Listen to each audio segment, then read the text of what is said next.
Mark had been waiting for this weekend for months. Life in the city had been full of noise, meetings, and endless traffic. His phone never seemed to stop ringing, and even when he was home, work somehow followed him.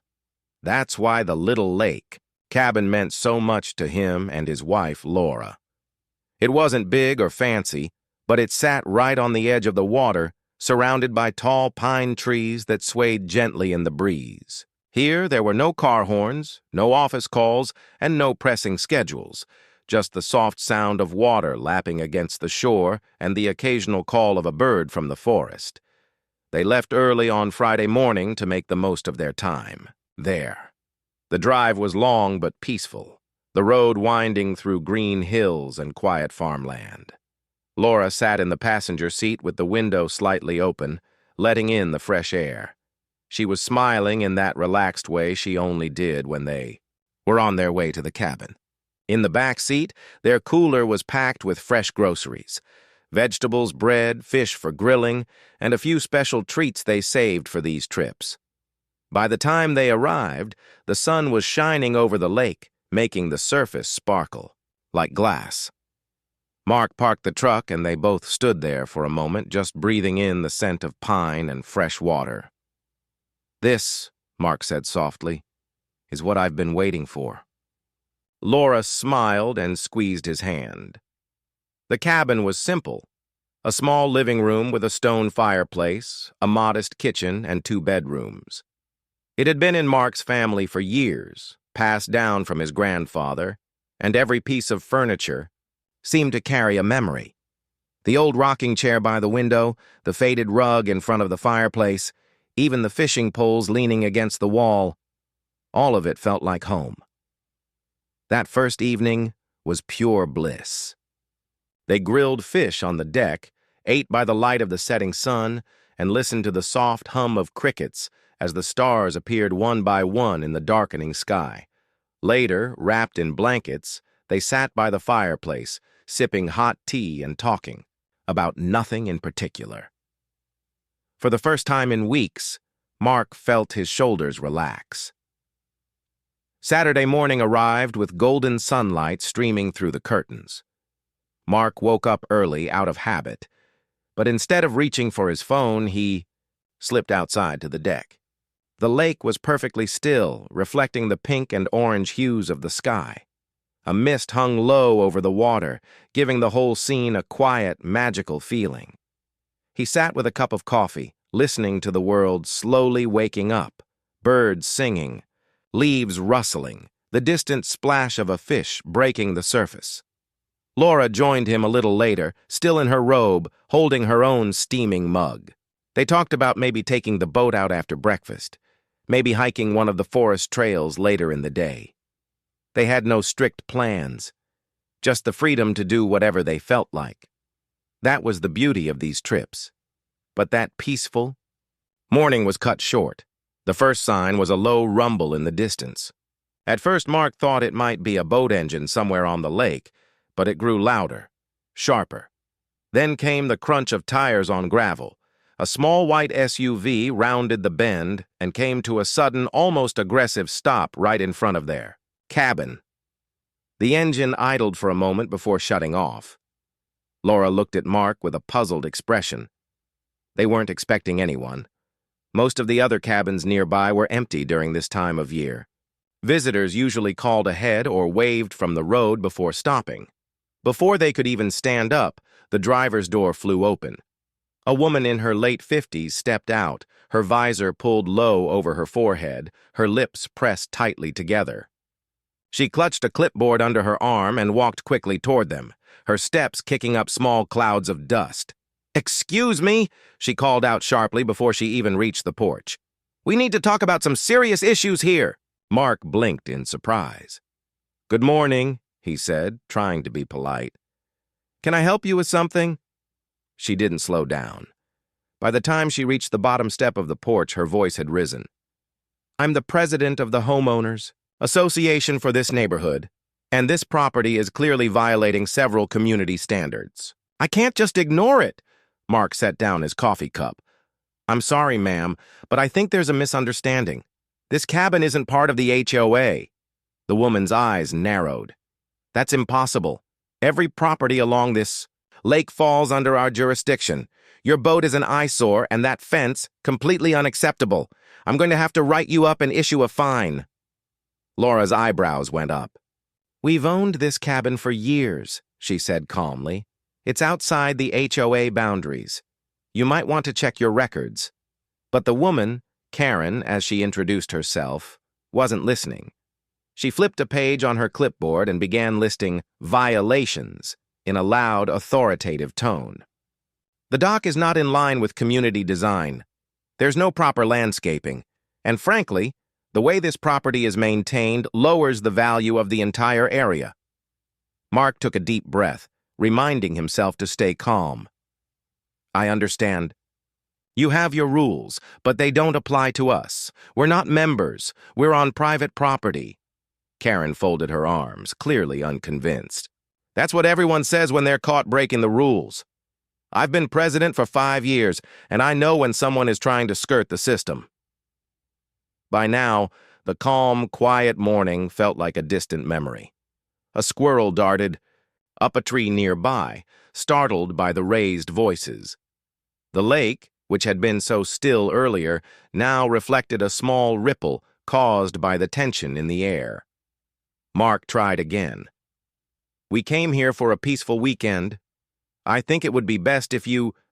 But Karen cut him off. Peaceful weekends are for people who respect the community. If you're going to live here, you have to follow the rules. Laura and Mark exchanged a look. This wasn't going to be a simple misunderstanding that cleared up with a friendly conversation. This was someone who had decided she was right before she even knocked on the door, someone who believed she had authority, whether it existed or not. The strange thing was, Mark had heard about her before. Neighbors had warned them about the HOA lady who treated every inch of the lake as if it belonged to her. They had laughed about it at the time, assuming it was just small-town gossip. But now, standing face to face with her, they realized it was true. As Karen kept talking, Mark noticed how she glanced past them into the cabin, her eyes moving from the fireplace to the corner of the living room.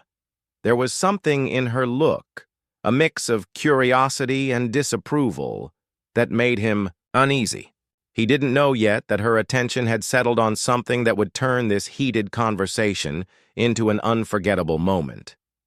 And at that exact second, Laura's easy smile was gone, replaced with a quiet, alert focus.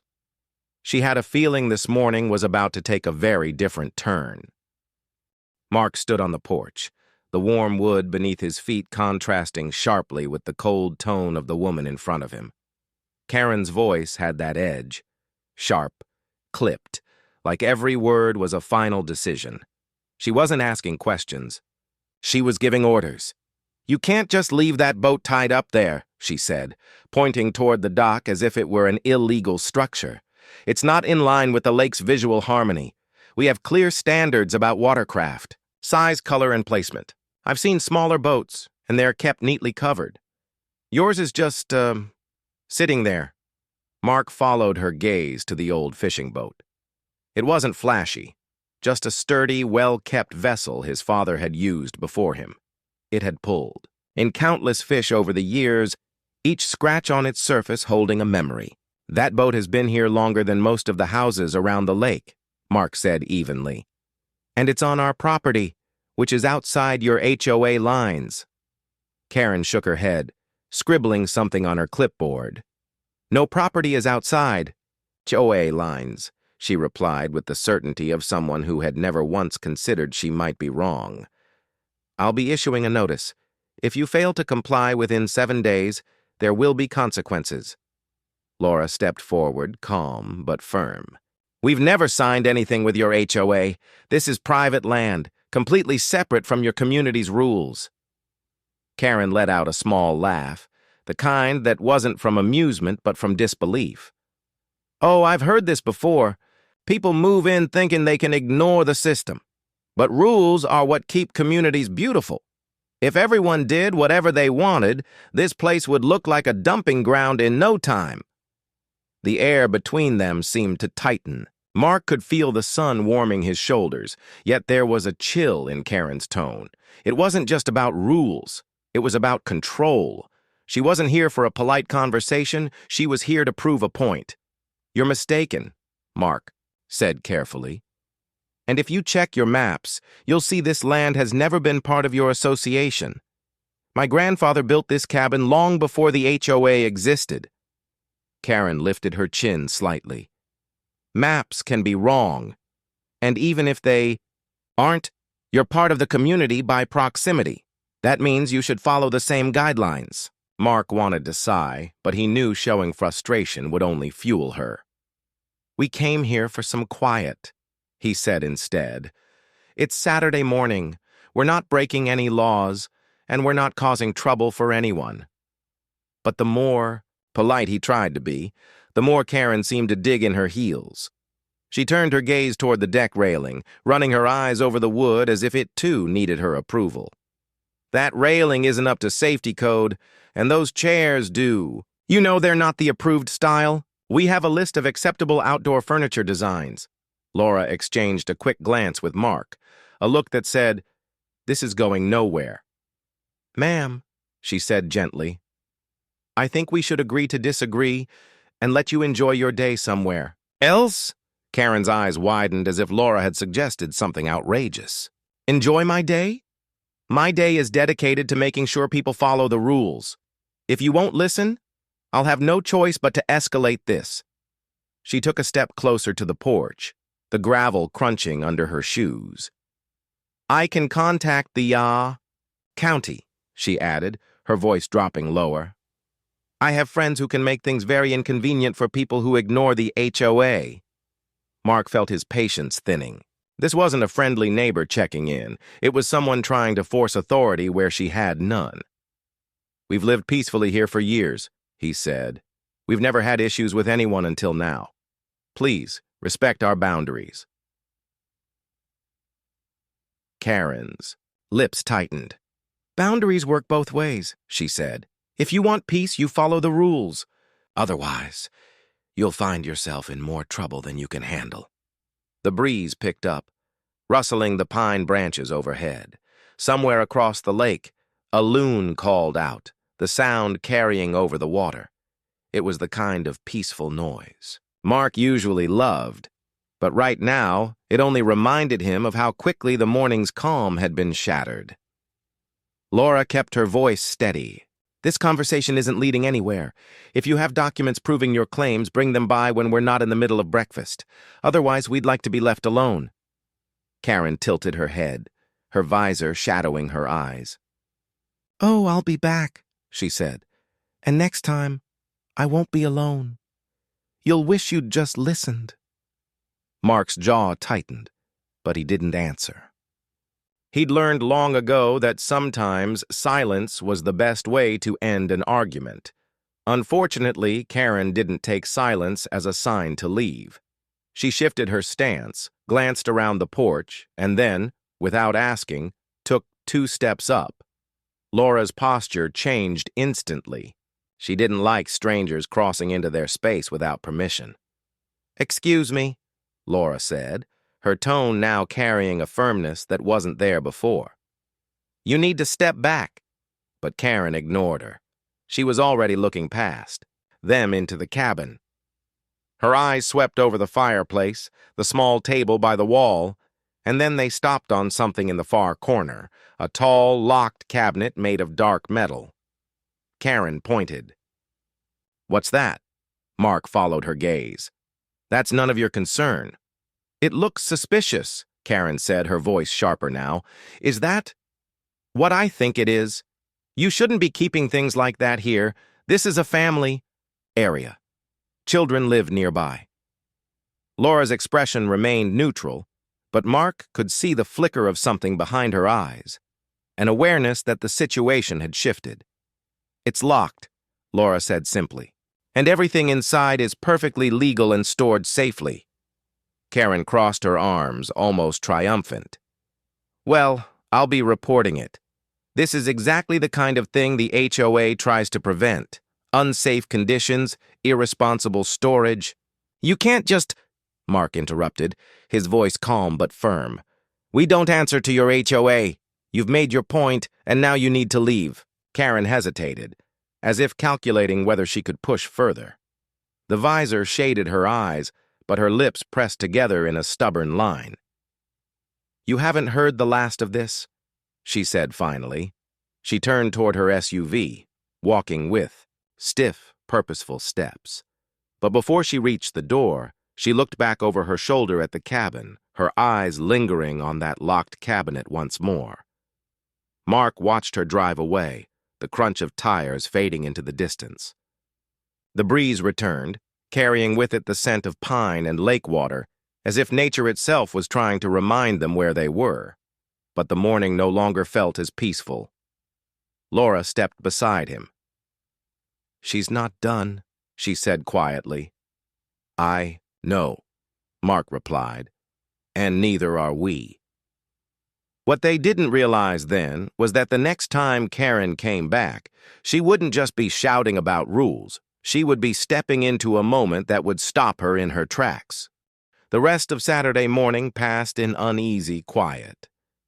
Mark and Laura tried to go about their day as planned. They had breakfast, washed the dishes, and even sat outside for a while, but the conversation with Karen kept replaying in their minds. The way she had stepped onto the porch uninvited, the way she had looked inside the cabin without asking, it all sat uncomfortably with them. Laura especially couldn't shake the feeling that Karen would be back.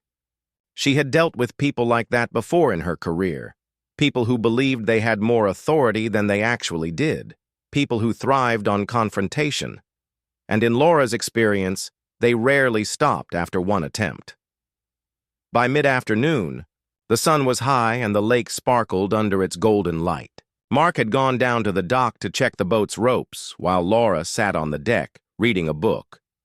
The sound of gentle waves against the wooden posts was calming. For a moment, it felt like the earlier drama might be behind them. But that peace didn't last long. At first, it was just the faint sound of tires crunching on gravel. Laura's head lifted from her book. It was the same sound they'd heard earlier that morning. She glanced toward the road, and sure enough, that familiar white SUV appeared again, turning sharply into their driveway. This time, Karen didn't even bother with a slow approach. The SUV rolled to a stop in a cloud of dust, and the door swung open with a quick motion. She stepped out wearing the same sun visor, but now she also had a phone in her hand. The screen lit up as if she'd already been recording something. Mark came up from the dock, his face calm but alert. We talked about this earlier, he said, walking toward the porch. Why are you back? Karen held her phone up slightly. Because I'm not done. I spoke to a few people in the neighborhood and they agree. Your property is out of line with our standards. I have the right to document this for review. Laura set her book aside and stood up. You can't just come onto our property without permission. Karen gave a small, dismissive wave of her hand. I'm standing on community grounds. The HOA has oversight here. Mark frowned. You're on our private driveway. That's not community grounds. But Karen wasn't listening. She was already walking toward the steps of the porch, her phone camera moving across the deck, the chairs, and the windows. She muttered comments under her breath as she recorded. Unapproved furniture. Railing needs repainting. Dock too large. Laura stepped forward. That's enough. Please leave. Karen stopped halfway up the steps, her eyes narrowing slightly. Are you trying to hide something? Because from what I saw earlier, there's a cabinet inside your living room that looks questionable. If it contains anything unsafe, I have the right to report it. You don't have that right, Laura said evenly. This is not your jurisdiction. Karen's voice grew louder. Unsafe storage is a danger to the whole community. If there are hazardous items in there, it could affect everyone. Mark took a step closer to the door, blocking Karen's view inside.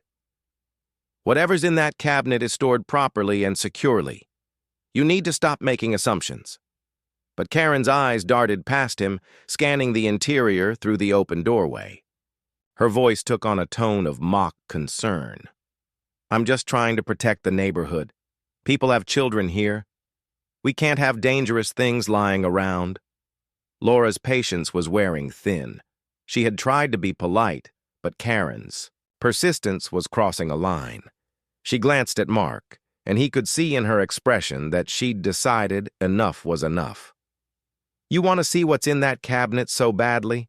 Laura asked, her tone calm but with a firmness beneath it. Karen tilted her head, her visor casting a shadow over her eyes. "I think it's in everyone's best interest to make sure it's not a problem." Laura stepped past Mark, walking toward the corner of the living room where the tall metal cabinet stood. Her movements were steady, almost deliberate. She took out a small key from her pocket and inserted it into the lock. The click echoed softly in the room. Karen's phone camera followed her every move. She clearly expected this moment to confirm her suspicions. Mark stood back, watching the scene carefully. He knew exactly what was inside the cabinet and that everything was perfectly safe, but he also knew that the reveal would change the entire tone of this confrontation. Laura turned the handle and pulled the heavy door open. The cabinet's contents came into view, neatly arranged on secure racks and shelves. Each item was clean, organized, and stored in compliance with every safety standard. There was nothing reckless or careless about it. It was the storage of someone who understood responsibility. For a brief second, Karen's expression faltered. Her confident posture shifted, and her phone lowered slightly. She hadn't expected to see such careful order. Laura didn't raise her voice. She simply said, "Everything here is locked, secured, and perfectly legal. I'm a retired state police officer. I know how to store my equipment properly." Karen blinked. "You were in law enforcement?" Laura nodded. "For over 20 years. I've worked in situations where safety mattered more than anything. I don't need lessons on responsibility from someone who doesn't know the facts." The room fell quiet for a moment. The sound of wind through the trees filled the space where Karen's voice had been dominating seconds earlier. Karen shifted her weight, her usual sharp tone replaced by something less certain. "Well, I just wanted to make sure everything was fine." Mark crossed his arms. "It's fine. Always has been. Now I'd appreciate it if you stopped coming onto our property." Karen hesitated, clearly searching for something to say. But there was nothing left to argue about. She took a small step back, her phone now at her side. "I may have misunderstood," she finally said, her voice quieter than before. Laura closed the cabinet and turned the key, the lock clicking into place.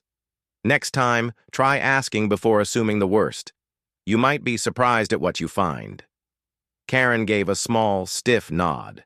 Without another word, she turned and walked down the porch steps, heading back to her SUV. Mark and Laura stood in the doorway, watching as she drove off, the dust from the gravel road hanging in the air behind her vehicle. The lake glimmered, beyond the trees, as calm as it had been that morning before the interruption.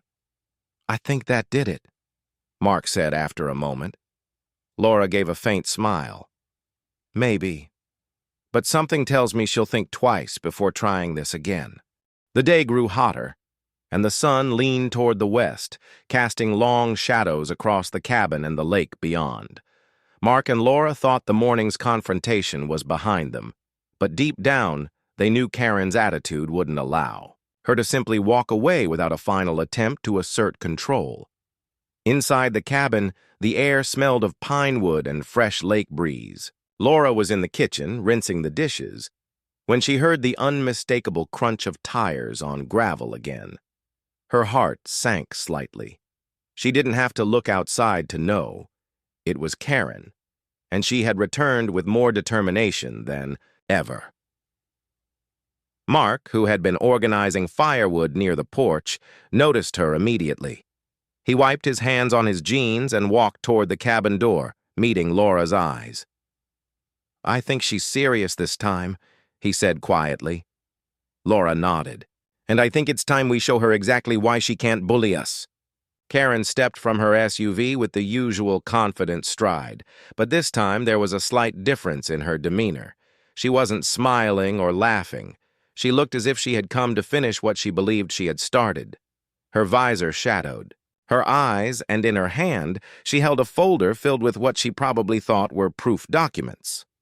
"I'm back," she said, her tone sharper than before. "I want answers about what you're keeping inside, and don't try to hide anything." Mark stepped onto the porch, placing himself between Karen and the cabin door. "We've answered your questions. There's nothing unsafe or illegal here. Please leave before this escalates further." Karen's eyes flicked past Mark, scanning the windows and the interior. She didn't see the calm in Mark's posture or the quiet strength in Laura's stance. She only saw an opportunity to prove she was right. "I have the right to inspect this property if I believe there's a safety issue. That cabinet you've been hiding. It's my business now." Laura set down the dish towel she was holding. "You need to understand one thing," she said, her voice calm but commanding. "You are not the authority here. You do not get to decide what is or isn't safe on our property. But since you are so concerned, I will show you, once, and only once, what is inside. Then you leave, and we never speak of this again." Karen's expression flickered between skepticism and excitement. "Finally," she said, stepping toward the cabin, "I just want to make sure everyone here is safe. That's all." Laura gave Mark a quick glance. He nodded, understanding that this would be the moment to put everything in perspective for Karen. Together, they moved toward the back corner of the cabin where a tall, reinforced gun safe stood. It was unassuming at first glance, a plain, steel box, painted a muted gray, but it represented years of careful planning and responsibility. Laura inserted a key into the lock. Karen's eyes widened as she realized she had no idea what to expect. The safe door swung open with a slow, precise motion. Inside, every item was arranged neatly, each clearly labeled. There were no surprises, no mess, no dangerous piles. Each firearm, each tool, each piece of equipment was stored responsibly. Karen stepped closer, her mouth slightly open. Is this all legal?" she asked, almost in disbelief. Laura nodded. "Every single item is registered and I follow all local and state laws. Nothing here is out of place or unsafe. Every firearm is unloaded, the ammunition is separate, and the locks prevent unauthorized access. I have practiced responsible storage for over 20 years. Karen's hands trembled slightly, whether from anger, surprise, or embarrassment. It was hard to tell. She tried to maintain her composure, but the certainty in Laura's voice and the visible order inside the safe left her momentarily speechless. Mark stepped forward. "Everything you've accused us of being careless about is actually stored with more care than most people ever consider. We do not need your approval, and your assumptions were completely wrong." Karen swallowed. The visor no longer shielded the nervous movement of her eyes. She had come expecting confrontation, perhaps hoping to catch something to report or complain about, and instead, she found herself confronted with calm authority and undeniable evidence of responsibility. Laura continued, her voice steady and controlled. "You need to understand something else. Respect is earned, not demanded. You came here believing you could intimidate us because you have a clipboard and a set of rules that don't apply. That stops here. This safe, this property, and our life choices are not yours to question." Karen took a step back. The phone she had been holding for recording now hung limply at her side. She realized that in trying to assert control, she had walked into a situation where she was entirely outmatched in knowledge, patience, and preparation. Mark watched her carefully. "We're not asking you to like it. We're asking you to respect our boundaries. That means you leave, you take your threats elsewhere, and you never come back." There was a long pause. Karen's lips pressed into a thin line. For a moment, It seemed as if she might argue, but the weight of the room, the safe, and the quiet strength of Mark and Laura was too much. The bravado she had carried in the morning was gone, replaced by hesitation. Finally, she straightened, squared her shoulders, and forced a stiff nod. "I understand," she said, her voice quieter than before. Laura closed the safe and locked it, the click echoing in the cabin like a final punctuation mark. "Good. Remember this," she said. "Next time, make sure you know the facts. Before accusing someone, you might be surprised by what you find." Karen didn't respond. She turned slowly, walking back toward her SUV. Mark and Laura watched silently, the tension in the room slowly dissipating with every step she took away from the porch. When the SUV finally disappeared down the gravel road, Mark let out a long breath. "That's done," he said, almost to himself. Laura put a hand on his shoulder. "For now. But let's not forget how close it could have gotten if we hadn't been prepared. We need to make sure everything is safe, secure, and ready for anything." Mark nodded, agreed. "And if she ever comes back, we'll handle it the same way. Calm, clear, and controlled. No shouting, no confrontation, just facts and preparation." The lake stretched out before them, calm and serene once more. Birds called out in the trees, and the sunlight danced across the water. The cabin, which had felt tense and crowded earlier, now seemed peaceful again, a haven from the world outside. Laura sat down on the porch chair, letting the warm afternoon sun soak into her shoulders. "You know," she said quietly, "this could have gone a lot worse. I'm glad we stayed composed. She could have made a scene, and that would have been unpleasant." Mark sat beside her, rubbing his temples. "Yes, but now she knows we're not to be underestimated. She saw everything, and she knows she has no ground to stand on." Laura smiled faintly. "She'll probably think twice before coming back. And if not, we have everything we need to protect ourselves and prove our case." The rest of the afternoon passed without incident. They went for a walk along the lake's edge, checked the boat, and even managed to sit and enjoy a quiet cup of coffee. The earlier tension hung faintly in the air, but it was fading, replaced by the calm confidence that comes from knowing you've handled a difficult situation correctly. As the sun began to dip below the tree line, casting golden light across the water, Laura glanced at Mark. "You know, this is why we keep things organized, secure, and ready, not just for safety, but to show that we're responsible. That's the best defense against people like her." Mark nodded, looking at the lake. "Exactly. Facts, preparation, and calm. Those are our weapons, and they work better than anger or shouting. Today proved that." In the distance, the quiet lap of water against the shore reminded them of the peace they were fighting to maintain. The cabin had survived the storm of Karen's intrusion, and now, finally, they could breathe easy, at least for a little while. The evening was calm, the lake reflecting the pink and orange hues of the sunset, and although they knew Karen might return someday, Mark and Laura had demonstrated something more important. Their preparedness, their control, and their unshakable calm had turned what could have been chaos into a clear victory. The next morning, the cabin was quiet and peaceful. Mark and Laura woke up to the soft sounds of birds chirping and the gentle ripple of the lake against the shore. The events of the past 2 days, Karen's sudden visits, the shouting, and the confrontation at the gun safe, still lingered in their minds, but the calm of the early morning made everything feel lighter. They stepped outside onto the porch, stretching and taking in the view.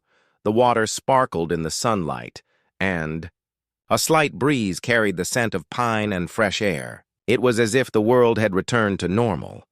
But both of them knew that normal meant being prepared, not just relaxed.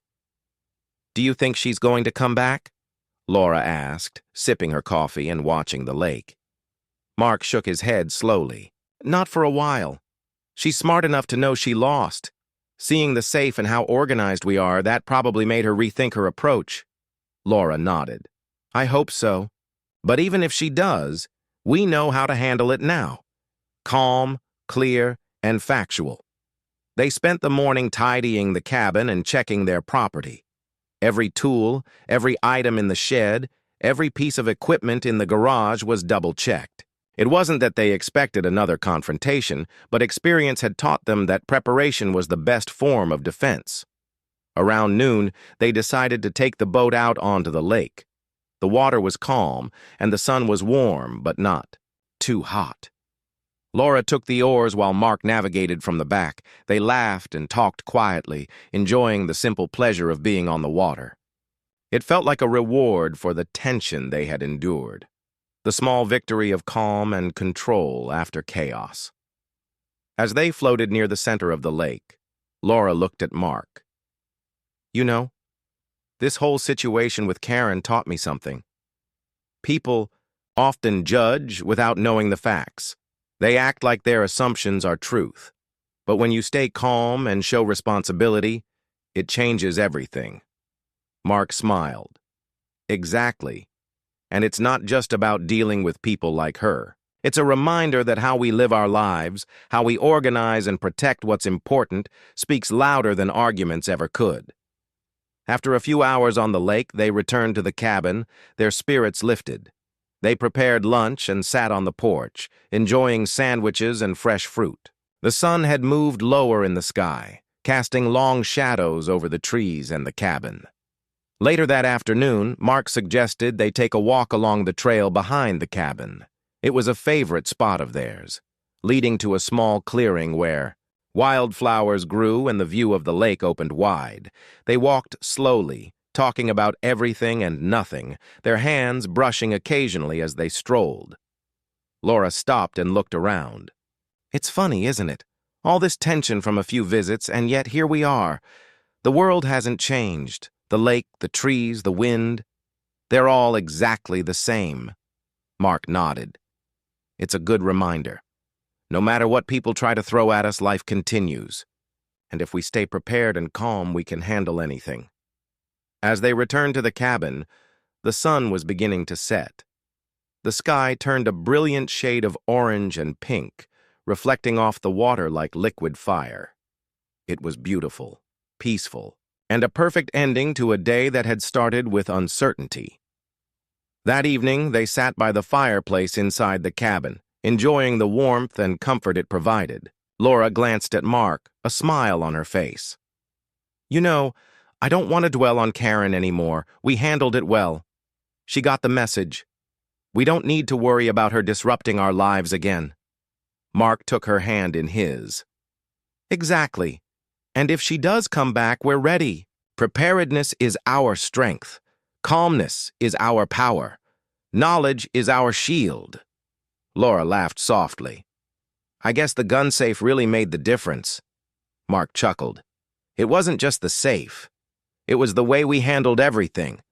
Together, calmly, and without giving her the reaction she wanted. They spent the rest of the night talking, planning future trips to the lake, and discussing ideas for improving the cabin even further. There was no fear, no tension, just a quiet satisfaction that comes from knowing they had done the right thing. The next few days passed without incident. Karen did not return, and the neighborhood remained peaceful. Mark and Laura continued their routine, enjoying the lake, the forest trails, and the small pleasures of life away from the busy world. During this time, they reflected on the lessons learned. They realized that living responsibly, keeping their home and belongings secure, and staying calm under pressure were not just about dealing with Karen. They were principles that applied to every part of life.